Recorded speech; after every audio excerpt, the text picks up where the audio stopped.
துண்டு போட்டு வேஷம் போடும் போலி விவசாயிகள் நாங்கள் கிடையாது. முதலமைச்சர் மு.க.ஸ்டாலின் விமர்சனம். மக்களிடமிருந்து வாங்கும் மனுக்களில் கூட விளம்பரம். எடப்பாடி பழனிசாமி சாடல்.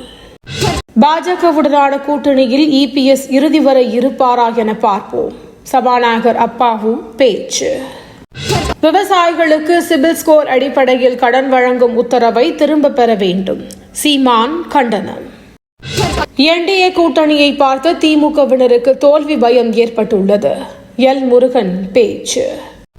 சட்டமன்ற தேர்தலில் திமுக தனித்து போட்டியிட தயாரா? நயினார் நாகேந்திரன் கேள்வி. தமிழ்நாட்டில் மதத்தின் பெயரால் ஆதாயம் தேட முடியாது. திருமாவளவன் பேச்சு. நாளை 3ஆம் கட்டமாக கல்வி விருது வழங்கும் விழா. மாணவர்களை கௌரவிக்கும் விஜய்.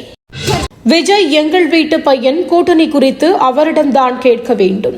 பிரேமலதா விஜயகாந்த் பேட்டி. ஆதாரை இணைத்தால் மட்டுமே தக்கல் டிக்கெட். ரயில்வே அமைச்சகம் அறிவிப்பு. அதிகரிக்கும் பரவல். பிரதமர் மோடியை சந்திப்பவர்களுக்கு கொரோனா பரிசோதனை கட்டாயம். ஒரு பிரதமர் இவ்வளவு பொய் சொல்லி மக்களை ஏமாற்றுவதை பார்த்ததில்லை. மல்லிகார்ஜுன கார்கே விமர்சனம். நெற்றியில் குங்குமம் வைத்த போது நடுங்கிய கை. பீகாரில் திருமணத்தை நிறுத்திய மணப்பெண். அதிபர் டிரம்ப் தொடர்பான பதிவுகளுக்காக வருந்துகிறேன், வருத்தம் தெரிவித்தார் எலான் மஸ்க். இங்கிலாந்து தொடருக்கான இந்திய அணியில் ஸ்ரேயாஸ் ஐயரை சேர்த்திருக்க வேண்டும். கங்குலி கருத்து. தினந்தோறும் காலை தலைப்புச் செய்திகளை உடனுக்குடன் தெரிந்து கொள்ள வணக்கம் இந்தியா நியூஸுடன் இணைந்திருங்கள்.